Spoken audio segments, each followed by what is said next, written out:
the coach, Steve Cleveland, back in Studio B. A lot of people don't know you were a baseball guy for a long time, Coach. I was a long time. I love that sport. It's probably my first love. My father was a player. I played at USC, and you know, was that Coach pitch last night? 42 runs. Holy cow! T-ball. T-ball.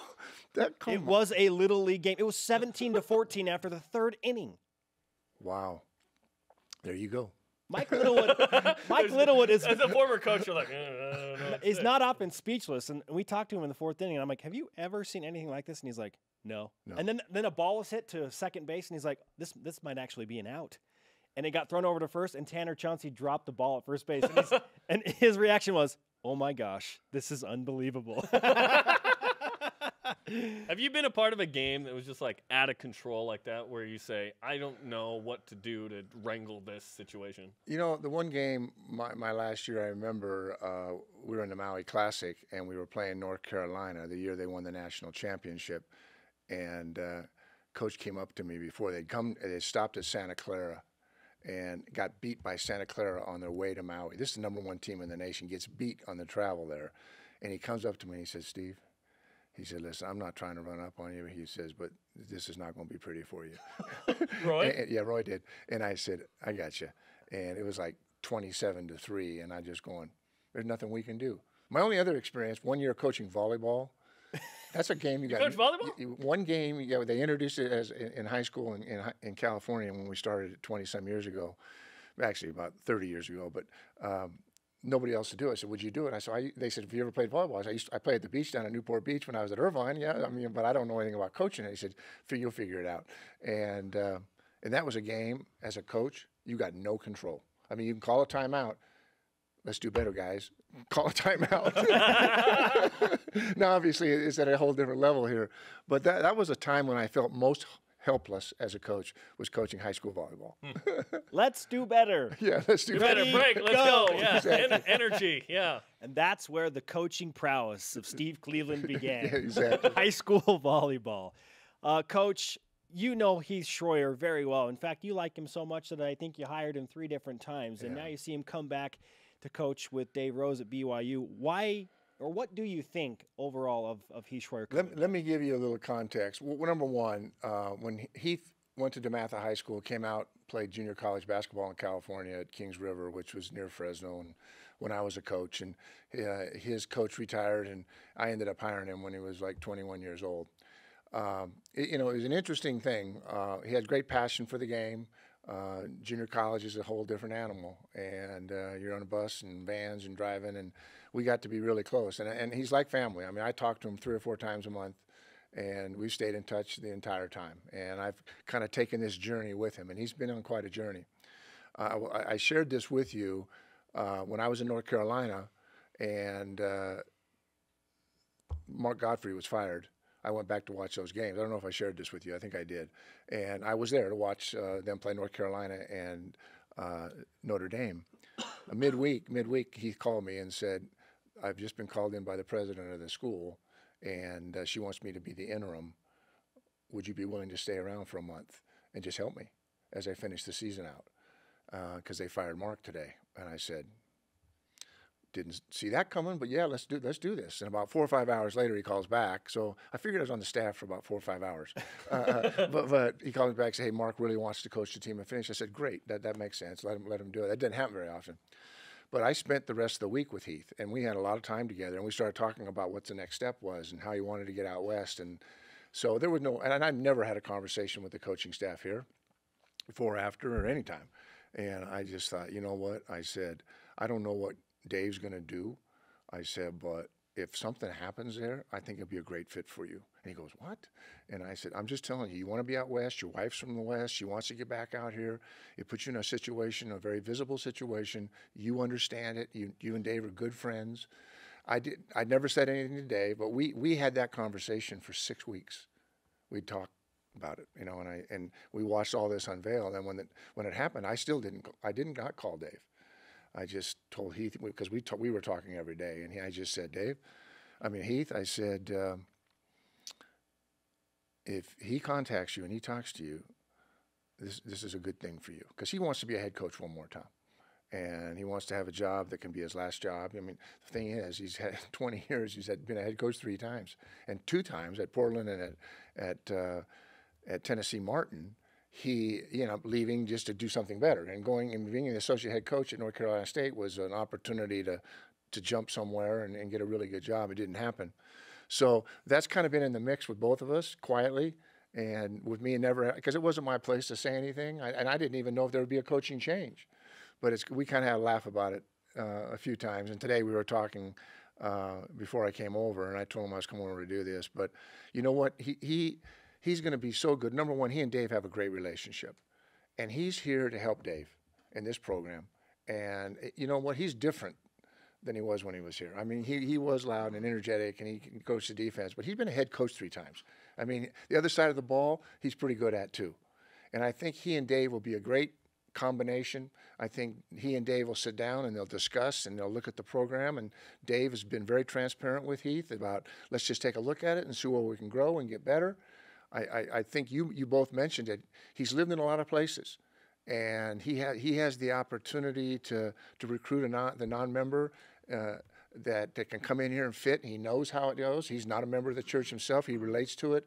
He's a great connection that way. And he and I recruited a lot of non-members even while we were here together because we had done it in junior college. So I think that's another really positive thing that he can impact this program with, is recruiting. But most of all, he's going to be here to do whatever Coach Rose needs him to do and how he can help the program. If it's on the defensive side, great. If it's helping with some offensive things, it's the recruiting. His family's excited about being here, and he's going to be a great addition to the program. This is a hire that you wouldn't normally get, I'll just tell you. I mean, not someone with this kind of experience. And I think it'll really benefit the program and the community. And he understands the mission of the church. He understands the mission of athletics here. There's no way he's got to figure things out. He doesn't have to figure anything out other than the fact that he knows that Marriott Center's a lot nicer. They got a practice facility and they fly around on private jets. It's a little different than the late 90s. A little different than the Southwest Airlines. Hope you get a good seat. At least the bags fly free, right? Exactly. So you plant the seed there a little bit. Not even knowing. So do you think Dave was going to call Heath anyway? No, they talk, and I think as Dave was going back to the Final Four, I don't know, and I've never really asked Dave, but I knew Dave. They always see each other at the Final Four and talk to him, and I've since talked to Dave, and he was a little bit surprised that, because LSU, there were some jobs that paid pretty significant money that Heath was looking at, but I think just having a lot of conversations with him, and he has a great relationship with Coach Rose. They have always gotten along. I mean, we travel together, we work together. And I think for his family, it just fits for a lot of different reasons, especially his family. Have his son here and be in this area, and to have his wife here, who was a former coach herself, college basketball coach, and played at UNLV. So she gets the business. And they're excited to be here and help in any way they can. I mean, it helps to join a team that won 22 games and turns 4 starters. Yeah. You're not joining a project. No. From my high school job, well, the 3 times Heath and I have been together, there have been significant rebuilding. BYU, Fresno State, just rock bottom, and at Fresno City College, we got there, same deal. So all 3 jobs, we've kind of had to develop and build cultures. And so he had so much of that experience when he was young in terms of how to develop a culture and a program and how to build a program. So he's done that a lot. He doesn't have to do that here. Okay, he doesn't have to build a program here. He just needs to add to in any way he can, and get them to the next level, get them back to the tournament, get them competing for championships. And hey, you know what? He wants to be a head coach again. You know, that he'd probably like to have one more job. And I think an opportunity here and to be with good people in a great environment with, like you said, good players. The players will love Coach Schroyer. He'll spend time with them, but he is a way different coach than he was 20 years ago. I mean, he's just polished, and he's more complete, and he's been on the sideline running a team for 3 years, and in 2 of the jobs, when he left to come be my associate head coach at Fresno after he had won the league at Portland State, and then at Tennessee Martin, they won the division and won 41 or 42 games, and he had that opportunity. He couldn't turn it down to go to NC State. Wyoming did, it was a challenge, but think about all the lessons he's learned and the things that he can do. Just a really valuable resource, not just for the basketball program, but for the athletic department. 20 years of experience.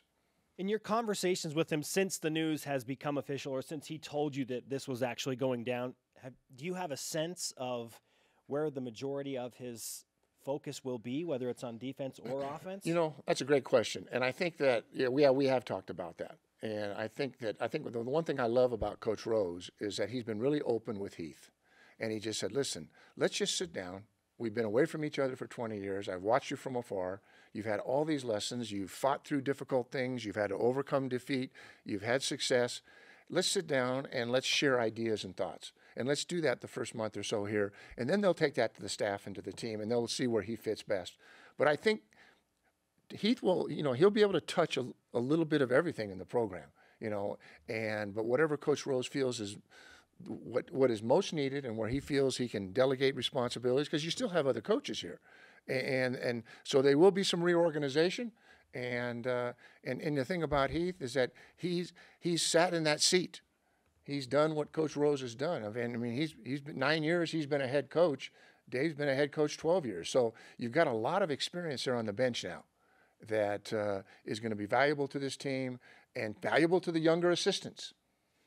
I think this will be great for Quincy, and he's an outstanding coach and a really bright mind, and he'll be able now to learn from both coaches.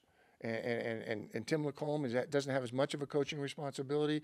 Lee Camard, who's involved in the program, I think it'll be a real positive thing, and it's kind of a fresh start, I think, for Coach Rose as well.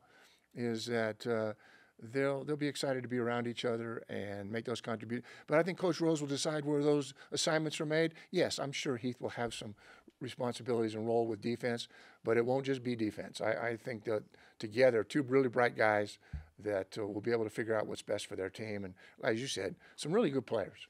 16 years ago in the Deseret News, Jeff Call said the following: Shroyer, who became famous in Provo for his shrill voice on the sidelines, exhorting Cougar players. What's that all about? Would he... He was intense, and he had to sit there. Controlling him and Brian Santiago was not easy on the same bench. I can't imagine having Brian on the... Yeah. I know Brian will never see Brian will never see this broadcast. Eventually, I had to take Brian and put him down at the end of the bench because he's so intense. He's still on the end of the bench. And so competitive. That's what you love about him. Yeah. And then Heath, I was used to it. I mean, I've been with him for those 2 years at Juke, and Juke. The intensity? In Juke, he was just intensity. He was intense. Yelling, defensively. Yeah. Just calling out demand. What he wasn't? He wasn't demeaning. It wasn't condescending type things. It was more motivational and inspiring. You know what? He's kind of gotten away from that. That's not kind of his. That's not was his mode as a head coach for 3 years. And I watched him at NC State. It's way more cerebral and let's teach and inspire. So that was the energy he had. I mean, he's 25 years old, and he got guys excited about it. And you know what? You have to be excited about playing defense. It has to be meaningful, and you need positive reinforcement.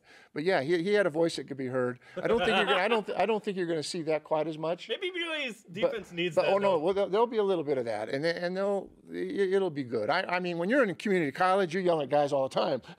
But so both of us.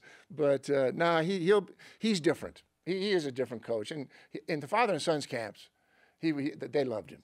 I mean, and so somebody asked him a question on that the other day, and he said, "No, I'm looking forward to it." And those were the days when we started that father and sons camp, that there was 150 or 200. We were doing drills with him as coaches. We were working with him. Now it's 1,000 people in 12 minutes sign up, and it's hard to do that.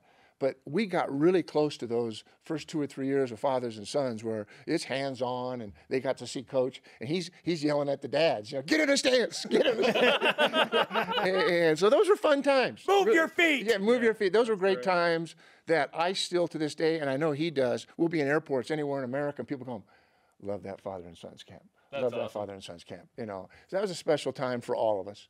And obviously, things have changed. Everything's just gotten better. And so he's pretty excited. He's been on campus, obviously, and he's excited to be here. I think he'll be here Monday for work, and his family will come out in about a month. His wife's a teacher.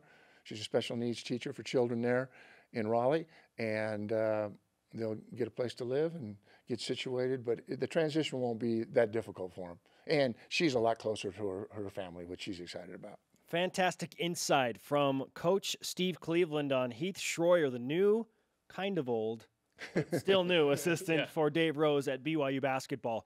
Okay, we've talked a lot about the coaching staff, but now let's focus in on the personnel. And I would guess that Heath Schroyer, along with the rest of the BYU staff, wouldn't mind if Eric Mika came back to play basketball at BYU.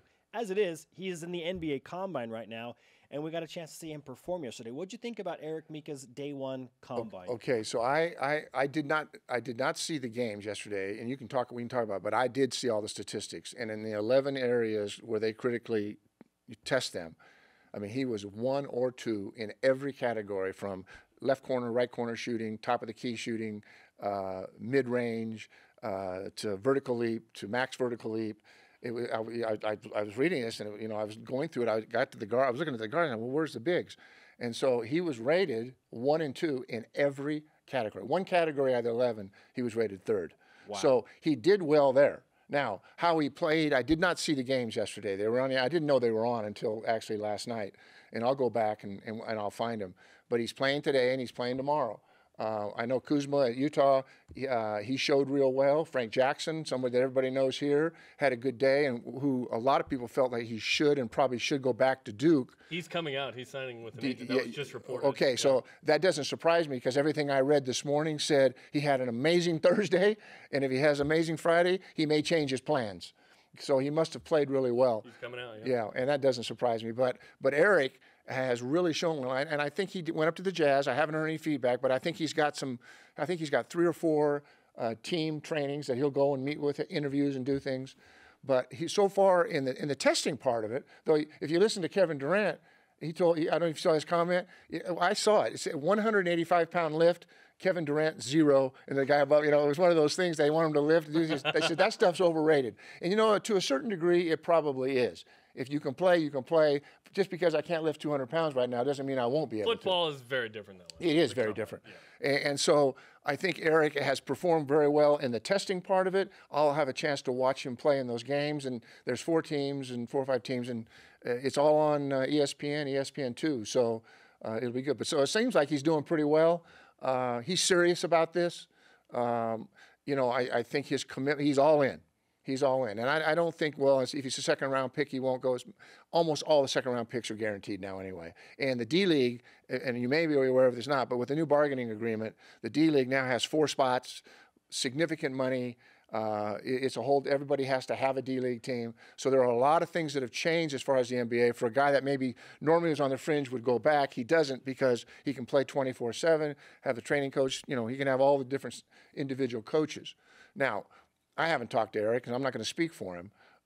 If he's a late second-round guy and they tell him, hey, go back to school, he probably would consider that. I think he's a really smart guy. He's got good people around him, and certainly BYU will be much better if he comes back. If he doesn't, then, they'll go find some people. And I think one nice thing about having Heath here, he's got a lot of contacts in Europe and the rest of the country that they might be able to – you're not going to probably fill Mika's void, but they've got 3 returning. You bring another 1 or 2 guys in, you can make it happen and still be really competitive. But with Mika, this is a really special team with a staff now that's together, and be exciting stuff happening.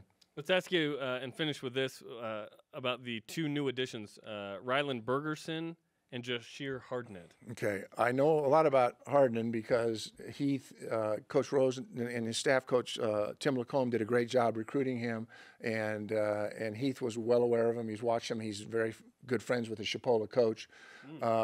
He's been around, but he's got 3 years. He's a point guard that's got good speed, north-south. He can shoot the 3. He's got a winning mentality. And I know, just talking to the coaches and talking to Coach Shroyer, who had a relationship with him as well, it seems like he can come in and play here. And he doesn't have to come in here and be the guy, but he can come in and play here, and he's a true point guard. I mean, he's a true point guard, which I like it because he's a little bit smaller. He can stay in front of quicker guys, and he can shoot it, and he's excited about being here. I've talked to Coach Rose about the young man in Boise. I coached against his dad. In '98, he played at Boise State, and his dad, Bergerson, was a great player and great shooter. They like his athleticism, his growth, and his ability to develop. They think he'll be an impact guy. Not necessarily next year, but he's got a nice ceiling. And he's just got a lot of attributes that he already has. He's become a better shooter. So 2 really good gets early. Coach, fantastic stuff. That was a fun interview. It feels like we haven't talked in a while, and we haven't. Yeah, it's been a little while. It's good to see you. I need to be here a little more often. Anytime you want. You know that. No. I only have one more request. Make a tee time. Let's go play golf. Let's go play golf. Let's hit the links. If you tell me you are less than a 20 handicap, I'll go say yes on that. Okay, very, very good. We'll answer that question a little bit later. Okay.